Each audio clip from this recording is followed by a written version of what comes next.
All right, guys, what's up? Welcome to this week's edition of the Comeback Conversations. This week, I've got one of my kings, which that means for you people on the outside, absolutely nothing. But for you guys on the inside, that means that he is one of the highest, most elite versions of what we do back here right now, taking territory on a quest for greatness for himself, for his family. But really, there was a time in your life where he was just like somebody else that's listening to this right now, and he sat on the outside of this version and probably was like, is this thing a scam? Is this not a scam? Is this for me? Is it not for me? You know, I don't know where you're at on that, but what I want to do today is take a minute and acknowledge where you were and who you are, and let the world be introduced to my friend, to my brother, Jason Zwicker, comeback extraordinaire. What's happening today, brother? How are you doing?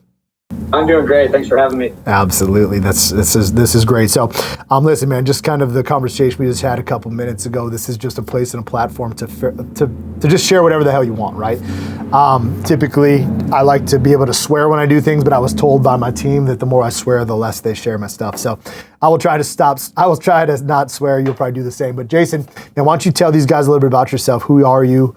You know, where you came from? What do you do? That type of stuff. Yeah, no, I'm 43. I'm in the Seattle, Washington area. I've got two daughters and a wife, and I've been in the real estate business for about 20 years now. Private finance we lend private capital to construction builders, things like that. So it's been in this business for a long time. You know, learned a lot, gained a lot of traction. Reasonable amount of success in it, and our family's doing good. Everything's was good. I was, this was the one. Drinking over the years. I drank a lot when I was younger. When I got married and had kids, I tried to slow it down. Did slow it down for a while.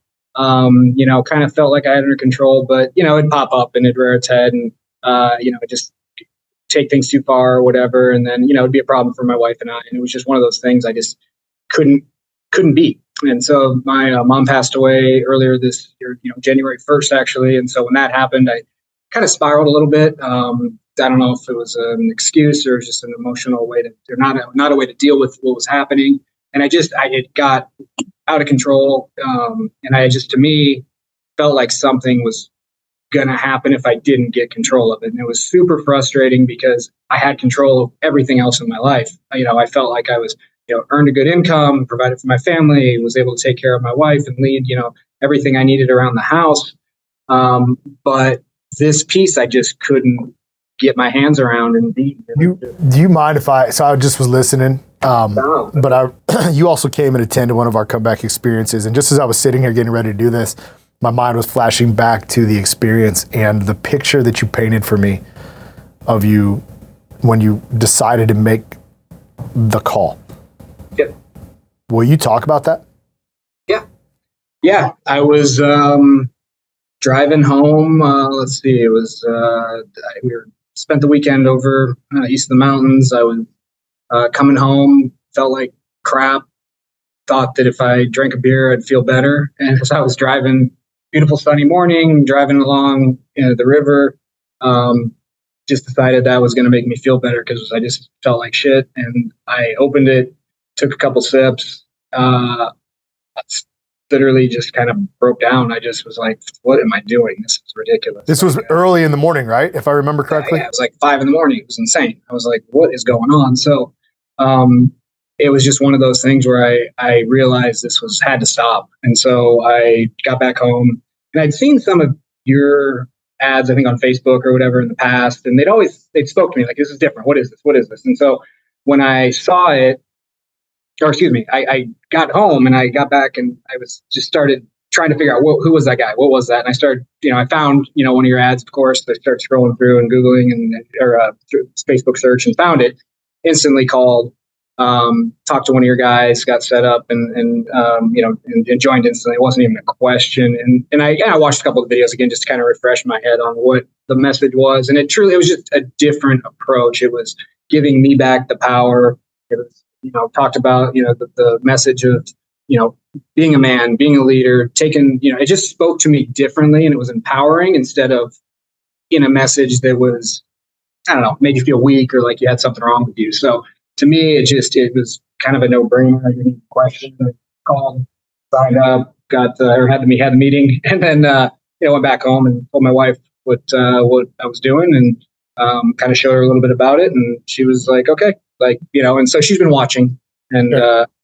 but it's been what, I think it was May, June, and so it's been about 6-7 months now, as we're recording this, and so but man, it's been a complete 180, both in just confidence, mindset. I couldn't have pictured where I'm at right now 6 months ago. Talk to me. I'm going to go back to that. I just think that moment. So when you painted the picture for me in the room upstairs, yeah, we were in a more heightened sense of like a heightened emotional state, right? Because we're doing some dark, deep work on all of us inside of that room. And this picture that I had, I could literally see you driving down the road. Obviously, I don't know what kind of car you were in, but driving down the road inside the car, reaching for the beer, and like the way that the leaves were coming and the lights on you, and was like a sign from God, right? Yeah. And I'm not trying to go biblical here. You know my relationship with God, what I believe in God, but like, no.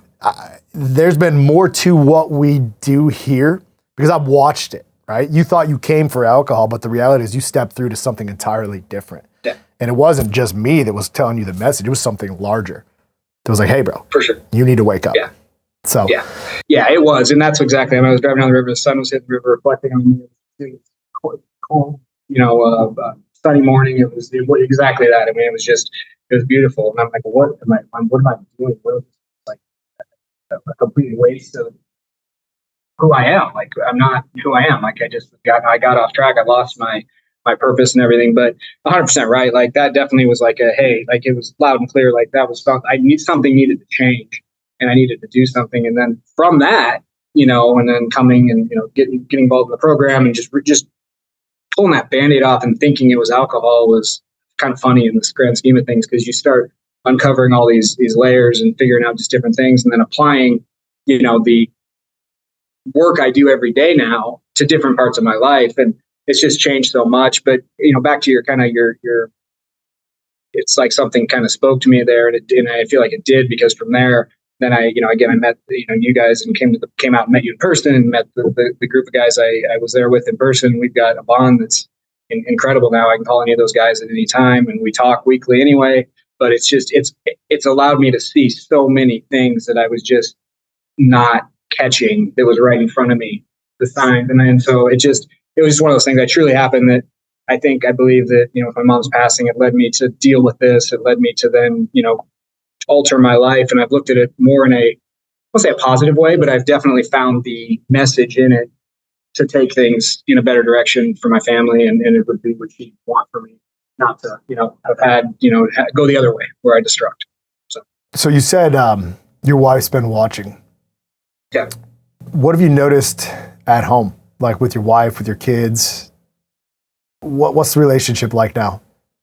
Well, I'm 100% more present. I mean, it's simply, I've changed some of my habits and things like that. When I come in and put my phone down, I spend time in the evening, try to, with my family focused and doing things like that. I make a point to try to, in the morning, have coffee with her and talk and just do things a little different. But she noticed the actions. She didn't want to hear, any talk of what I was going to do or anything like that. But she's definitely noticed. She's been, again, I share it. I don't.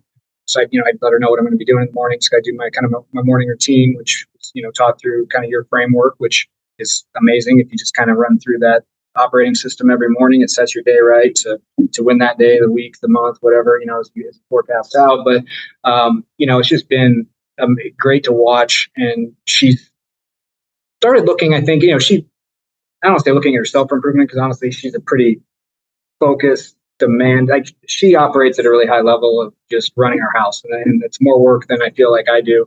But it's one of those things that I want her to feel like I'm holding up my end of the bargain. I'm being the best person I can be for for the family, to not be letting them down or doing my girls to have a good example of what a man should be. So that when as they get older, they're 10 and 7. As they get older, they're not having a weird relationship with men because of how their dad was or wasn't around. And I've always been around, but I want to be a great example, not just be there. It's a difference between teaching them and leading them versus just being there. So for me, it's just been a in regards to my wife, I mean, she's jumping on a plane, I think next week, and coming out to the 3-day or 2-day with you in person. So she's supportive of it. She, wants to, I think, as we've been talking more about our future and our planning and our goals, that's what I think has gotten kind of her more engaged, that we're having those discussions, being on the same page. We feel like if we're on the same page, and we can do anything. So it's bringing us closer. Talk to me a little bit about, you just painted a beautiful picture for your life, man. It's great. Like I love hearing these wins, these victories. Obviously I know because I participate in your comeback meeting, and I pay attention to your stacks and what you're doing. So I get to see this on a daily basis, but we use this as a place for you to share what's going on inside of your life, to show what's possible. But some people are sitting on the outside right now, and they're at this place where you were at. Although your darkest, maybe that's not even your darkest, but what could have been a dark moment of your life. I mean, you could have veered off course. I told you the story about when I should have went to the pool, right? And I didn't, but if I would have went to the pool, how different my life would have been. There would be no I'm a comeback. But what if you would have just made a left instead of a right inside of your choices? What I mean by that is, what if you accidentally reached for another beer and you veered off course and crashed into a tree or down into the river and you drowned to death? And I'm not trying to go doom and gloom, but you were sitting in a place of decision. And there was, like myself, how many times do you tell yourself, man, it's becoming a problem. I know I need to fix this. I've got the world by the balls. Everything on the outside looks great, yet inside I'm crumbling as a man. And then you're facing these fears and this anger and this disgust, looking in the mirror, put on a little bit of extra weight, not feeling as confident in yourself, standing behind how much money you could make. Talk to me about that moment of your life when you said, you know what, screw it. I'm all in on me. Yeah. What did you have to break? What did that feel like? It felt great. I mean, it was weird and scary at first, just because, I'll be honest, I've never done some of the stuff that we do, now on a daily basis. Like, I've never journaled, I've never written goals out, done, the daily work in the morning where I dedicate that hour and a half, whatever it ends up being, dedicating myself to the workouts. Like, I never had, I guess, a structure to do. It was always, I'm just telling myself in my head I'm going to do it, which of course you always negotiate with yourself, or you don't hold yourself to the standard that your program does. And so when I joined, and all those things you just described were 100% what's going on. I think everything looked great on the outside. I felt like something was just going to go terribly wrong on the inside, and I just was driving myself nuts. The fact that I couldn't get this under control was a mindset. And so when I got a hold of your material and started listening to what you were saying and the way to approach it and look at it, and it was just a choice. It's a mindset. It's like, you just need to look at it from a different lens and then apply the action. I mean, that's the important piece, of course, is to, apply the action and do things to, improve your life and get things on track and be the man you can be. And that's what's been so, I guess, liberating, I guess is probably the best word about it, from this, and freeing. Like, my confidence is completely in a different place. I don't worry, or I'm not in concern of, what's going to happen. I don't drink anymore. So it's like, now I just focus on what I need to do to get more positive results and faster. So it's just a totally different mindset and way of living. You're playing a whole new game now. It's like, that's not even a thought in my head anymore. It's like, it's shifted so far from that. It's like, just focusing in on little tweaks in my life where I can become more efficient and better, and just maximize. So I want to ask your opinion. What do you? We'll talk about the group. There's no denying I serve a very specific type of individual, right? I believe the I'm a Comeback message is for everyone. You're not weak, you're not diseased, you're not powerless. You always have a choice, right? It's a choice. But inside of the Comeback Council, or in the Warriors Alliance, or in the Comeback Kings, right? The programs that I offer, but specifically in the Comeback Council, where you men like myself, men like you, thousands of guys have came through. It's a very, very high caliber group of men. What is it like? Because I know for me, part of the reason that it took me so many times to make a decision, I had to hit rock bottom, 1, 2, 3. I don't think I actually hit rock bottom. I think that rock bottom for me would have been death, right? Honestly, I think I wanted to die. That's what I was chasing, was death, not life. But what kept me from actually getting help, if you will, was that I thought I was so different. Because back when before I was Mark of I'm a Comeback, I was Mark who owned the trucking company. And I'm like, dude, I'm 27 to 33. I've got millions of dollars running through my hands. Everything about my life is a lie. The imposter syndrome, the fear, nobody's like me, nobody gets it, because you're so entrapped in your world, drinking and drinking and drinking in this self-sabotaged karmic loop of alcohol-induced insanity. But you think that you're so different, but you're really not. Talk to me a little bit about the group of men, without naming individuals, but what's it feel like to be part of, in my opinion, it's the most powerful thing that we have, right? My calls are good. The Comeback 7 that we teach, Faith, Finances, Family, Fitness, Future Freedom Foundation. That's free for everybody that's watching. How you do them is what we teach you back here. The coursework that I created is great.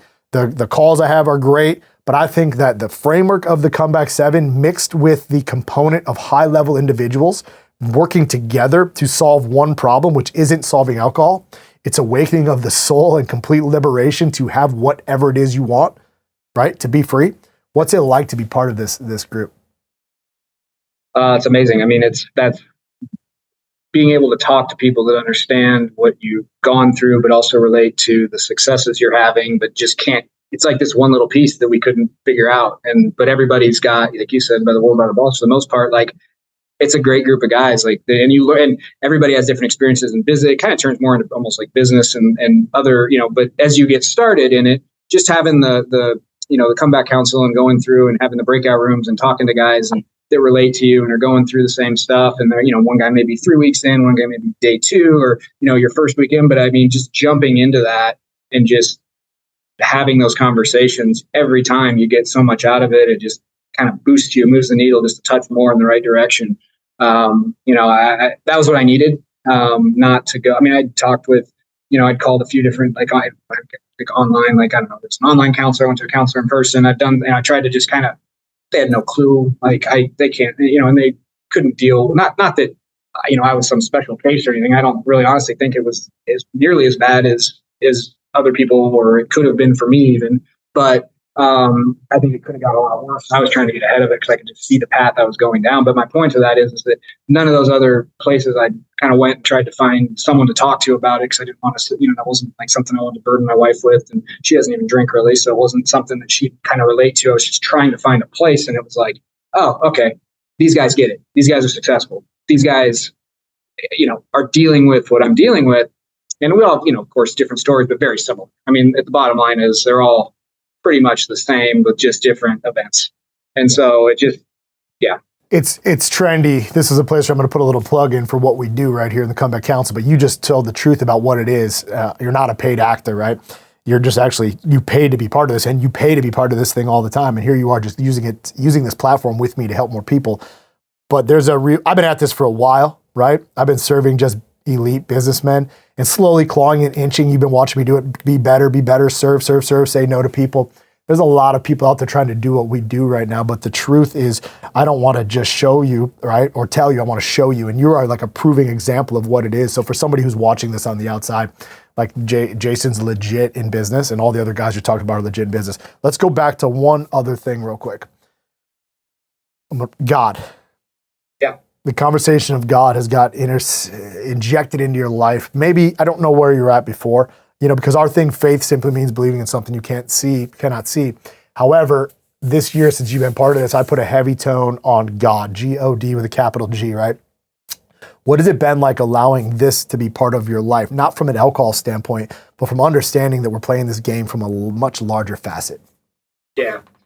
Yeah, it's interesting. I mean, so I grew up in church till, I don't know, probably junior high or so, and then we stopped going. I hadn't really thought much of it since. And so it was kind of one of those things where, I've always been, spiritual or open to, wasn't anything against it or anything. I just, for whatever reason, we just didn't, that wasn't a path we were going down. But when, I started getting in, faith every morning and started, first thing is, hey, read the Bible 15 minutes. It's a great self-improvement book. Like, I just started, I'm like, hey, first of all, I'm not doing this on my own. Like, I need to do the steps. But as I started doing it and started I'm like, hey, it's something I should probably read at some point in my life anyway, in full. But as I started doing it, it was just the messaging. And it was all about, living for something that, again, you can't see, or you believe in that and have that faith that.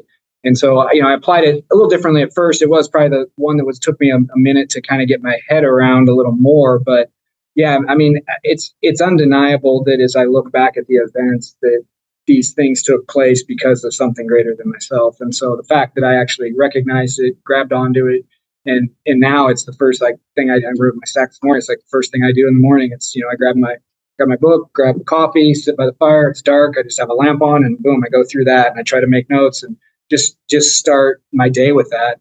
I've gotten into prayer. I'm not that great at it. I feel like it's just something that, to have that conversation, and I'm thankful for everything now that my eyes are open, because I'm seeing things and taking advantage of opportunities, and just there's guidance out there that's, again, greater than myself, and I'm able to see it. So it's helped me immensely in this process. I think it's interesting because we have very similar morning processes, right? Or morning routines. There's hundreds, if not thousands, of comebacks all across the world every morning, getting up, getting out their journal, getting out their notebook, getting out their stacks, sitting in a dark room, having coffee by a fireplace with a lamp on, in a moment of just complete peace and serenity, which for me 8 years ago, 9 years ago was just completely impossible. For you 6 months ago, you're probably waking up with a hangover. Your life has shifted because you made a choice to choose you. And I think that's freaking amazing and powerful. Now, there's something that I want you to address for me, for the listeners that stay with us this far. So people always are like, oh man, I don't have time. I don't have time to join a. You smile, right? Because it's an excuse maybe you even told yourself. But they're like, oh, I don't want to join. It sounds like a lot. Talk about just the actual factual, how much time it takes you to do the work each day. But the real thing is how this whole, you're lying to yourself. You say you don't have time because time's fake, number one. But time, this thing consumes you when you are after greatness for yourself and complete soul liberation. So talk about it from here's how much it takes to do the work and what it feels like to live inside of your power and certainty every day. Yeah. Well, you can easily look at your day and spend an hour on your phone doing completely meaningless crap. So you can find an hour. So just wake up an hour earlier. I mean, it's just, you alter your schedule. It's you're going to wake up more refreshed because you're not going to have any, hangover, feelings or anything like that anyway. So getting up an hour early is not the end of the world. Go to bed an hour early. You can make time to do it. For me, it takes, I'm usually about 45 minutes. It's about an hour in the morning. And then, from there, so I get up at, 4 to 4:15 every day. So I try to be by 5:30, get down to the computer, do what I need to do. By 5:30, I'm done with kind of my stack, my reading, kind of getting my day started from there. And then I usually try to get my workout in from about 5:30 to, 6:30, somewhere in that range. Because by, 7, it's, get in the shower. By 7:30, I got to take the kids to school. So that's kind of, I have to get up early and do it, because if I don't do it in the morning, granted, you're doing the steps throughout the day to hit your 7 for your journaling the next morning. So you're always, but to do the journaling piece, to do the reading and do all that, it's again, it's an hour, and then you do your workout. It's just, you get up early, you just do it and set your day. You feel better. I mean, I don't know, I've never felt like this in my life. So for me, it's I guess maybe when I was a teenager or whatever, but it's it's a great way to start the day, keep the momentum. And then you just build from it. And you just feel like you're getting stronger mentally, physically. Every day is just another day to just kind of move that needle a little further. And that's something that happens all day long in everything that you're doing, right? And that's the point I'm trying to make. 45 minutes to an hour of your actual time in the morning changes the next 23 hours of your life, right? Yep. And then it just rolls over because you're thinking about your world different. You're looking at your wife different. Your date nights are different with her. The time you spend with your kids are different. Right? Your business is different. Going to the gym, everything about your life becomes different, because that's actually what we want, right? We want deep, deep, deep transformation of everything, because if life was so good the way that it was, then you just continue to do it. Yeah. And you'll get that hour back easily just by being more efficient through your day, by preparing, doing goal setting, do that stuff. You're going to find the inefficiencies in your day. To get that hour back, you're not going to notice. 100%. All right. So before I let you go, there's people that are going to watch this thing. Someone's going to make a choice and a decision because you decided to share your time with me this morning to put this thing out for people to listen to. They're like, oh, I look like this guy. I got the same hair, right? I got the same plant in my back. They're going to be like, not everybody's gravitated towards me. They hear me and they're going to hear you. So someone is out there waiting for the message like you. Their story might not be the same, but there's going to be a moment like yours where they were reaching for a drink as the sun was piercing through the leaves down on the can of alcohol, or the can of beer, and you're getting ready to take a sip, and God said, hey, your life is a fucking mess right now. Somebody who's on the fence right now today, and they're just not willing to commit to clicking that link to take the decision and make the decision theirs, what would you tell that person? I wish I'd have done it sooner. I mean, I think it took a certain point for me to realize that it was time at the same time. But, if I feel like if I'd have done it, 5 years earlier, I'd be, 15 years ahead in my life. So it's just one of those things you got to want to do the work, because the work is there, but it's also what makes it so powerful. If it was easy and it was just a simple, I don't know, if it was super simple, it wouldn't be as effective as it is, I guess. And so for me, it was kind of a no-brainer, and the results spoke for themselves. So I would encourage you to get on it now before something gets worse than it. It gets worse every day, in my opinion, from what I was feeling and seeing. Like every week, I felt like I was in a worse place internally, mentally, whatever you want to call it. And so the longer you wait, the worse it's going to be, and don't wait too long before something bad happens. Awesome. Jason, thank you for sharing your time with me, man. I see you, I hear you, I feel you. I'm proud of you, man. And just continue to keep doing what you're doing. So have a great day, brother. And let me know if you need anything. Too. Cool. Bye-bye. Thank you.